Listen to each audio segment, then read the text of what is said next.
Now the next part is part 12, x cube cos x की integration करनी है। Here are two functions, one is x cube and other is cos x. Again, ILATE का word rough फर्क में लिखते हुए या जहन में लाते हुए, here x cube is an algebraic function and cos of x is trigonometric. Algebraic should be first before trigonometry, और यहां पर तरतीब वही है, यानी algebraic फंक्शन ट्रिग्नोमेट्रिक से पहले लिखा हुआ है। सो हम अपनी इंटीग्रेशन बाय पार्ट्स स्टार्ट करेंगे using that formula.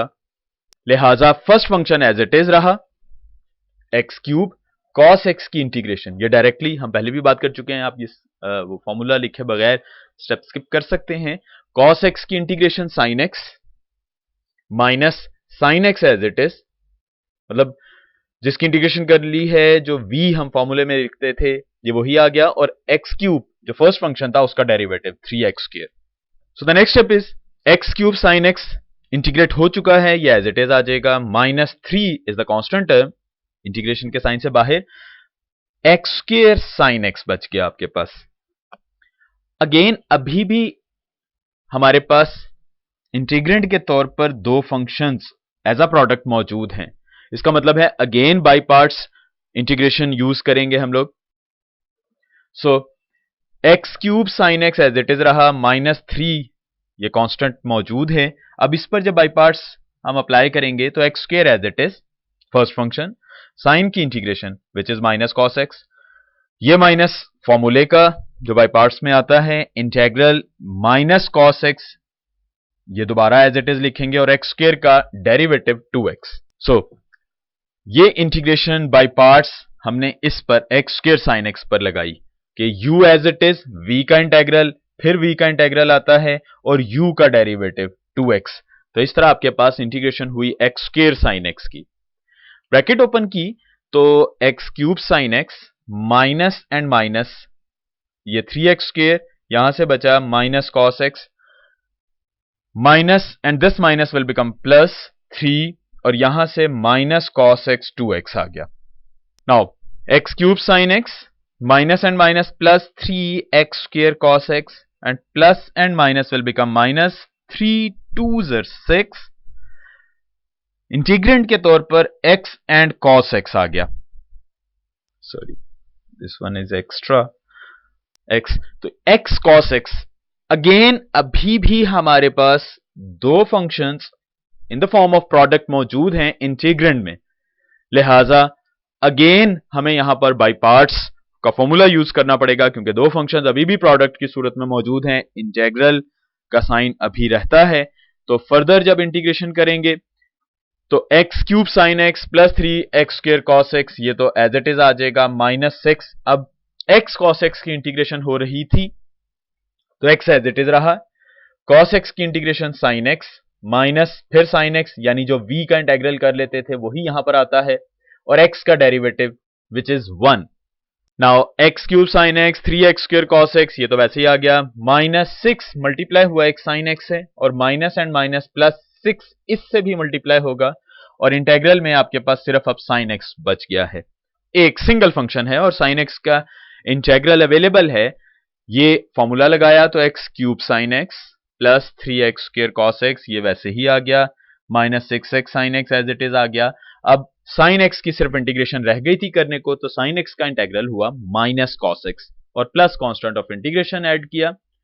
So finally हमारे पास यहां पर दो ट्रिग्नोमेट्रिक फंक्शन साइन और कॉस आ रहे हैं, तो हमने साइन x और ये साइन x, इन दोनों में से साइन x कॉमन लिया तो x³ -6x बचा, cos x और cos x ये कॉमन लिया तो यहां से 3x² -6 ये बच गया आपके पास, और प्लस कांस्टेंट ऑफ इंटीग्रेशन यहां पर आ गया। एक छोटा सा क्वेश्चन ज़हन में आ सकता है कि c हमने लास्ट में ऐड किया है, पहले नहीं लगा रहे, तो ये बात हम पहले भी कर चुके हुए हैं कि जब जब इंटीग्रेशन होती है कांस्टेंट ऐड होता जाएगा।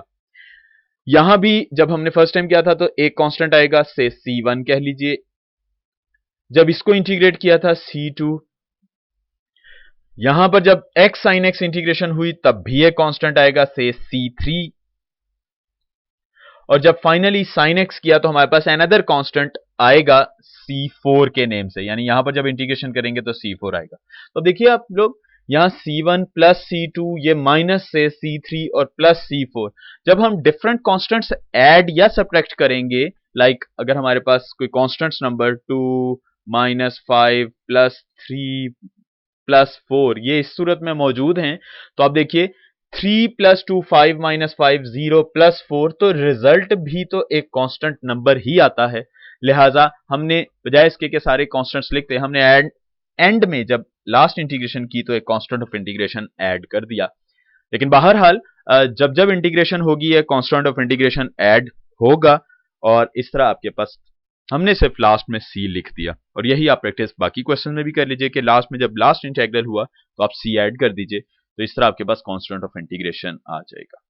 तो इसमें आपने नोट किया होगा कि 3 दफा हमें रिपीट करना पड़ा इंटीग्रेशन बाय पार्ट्स का प्रोसेस, यानी जब जब इंटीग्रल के साइन में इंटीग्रेंड में एज प्रोडक्ट की सूरत में दो फंक्शंस मौजूद हैं, तो तब तब हम इंटीग्रेशन बाय पार्ट्स अप्लाई करते जाएंगे, और उस वक्त तक जब तक सिंगल फंक्शन ना बच जाए जिसका इंटीग्रल अवेलेबल हो, और वो फाइनली आपका लास्ट स्टेप बन जाएगा। अब 13th part, sine inverse x,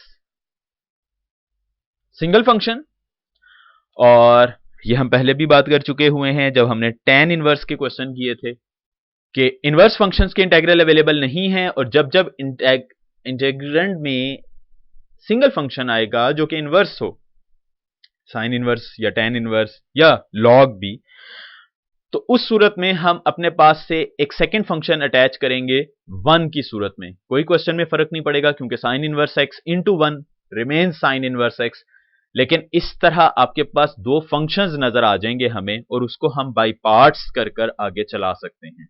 लिहाजा ये आपने फर्स्ट स्टेप किया, साइन इनवर्स एक्स के साथ 1 अटैच कर दिया, तो आपके पास दो फंक्शंस बन गए, one is sine inverse x which is u, और one which is v। Now अब हमारे पास दो फंक्शंस u और v, जिसका फॉर्मूला अवेलेबल है u और v का बाई पार्ट्स की सूरत में, वो हम अब अप्लाई कर सकते हैं। तो u एज इट इज रहेगा जी, साइन इनवर्स एक्स, v का इंटीग्रल यानी 1 का इंटीग्रल, सो 1 का इंटीग्रल x बन जाएगा माइनस, और यही x एज इट इज आएगा, और साइन इनवर्स x का डेरिवेटिव जो कि हम जानते हैं 1 over square root 1 minus x square होता है। नेक्स्ट साइन इनवर्स x, और ये x ये एज इट इज आ गया क्योंकि ये सॉल्व हो चुका है, माइनस, अब देखिए ये पावर आ रही है 1 माइनस एक्स स्क्वायर, इसकी पावर -1/2, इसको हम न्यूमरेटर में शिफ्ट कर दिया, ये x मौजूद है। तो आप देखिए हम 3.2 में ये क्वेश्चन सॉल्व कर चुके हैं इस तरह के कि जब भी पावर फंक्शन आए तो कोशिश करनी है कि इसका डेरिवेटिव आगे बनता हुआ नजर आ जाए। इस तरह करने से आपके पास एक फॉर्मूला अवेलेबल है कि पावर रूल इंप्लीमेंट हो सकता है 1 ऐड करने से पावर में। तो डेरिवेटिव बन रहा है जो पावर के अंदर एक्सप्रेशन है उसका -2x, 1 का 0 माइनस एक्स स्क्वायर का -2x, x अवेलेबल था, -2 नहीं था, तो -2 से मल्टीप्लाई और -2 से डिवाइड कर दिया। इस तरह आपके पास इसका डेरिवेटिव कंप्लीट हो गया 2x की सूरत में। तो अब इसकी इंटीग्रेशन हो सकती है, ये तो अगेन एज इट इज आ गया portion, minus and minus plus 1/2, इसकी पावर में 1 ऐड करेंगे तो -1/2 में जब 1 ऐड किया जाता है तो पावर 1/2, और यही पावर से डिवाइड हो जाता है ये, यानी n+1 ओवर n+1 वाला फॉर्मूला, और साथ प्लस कांस्टेंट ऑफ इंटीग्रेशन,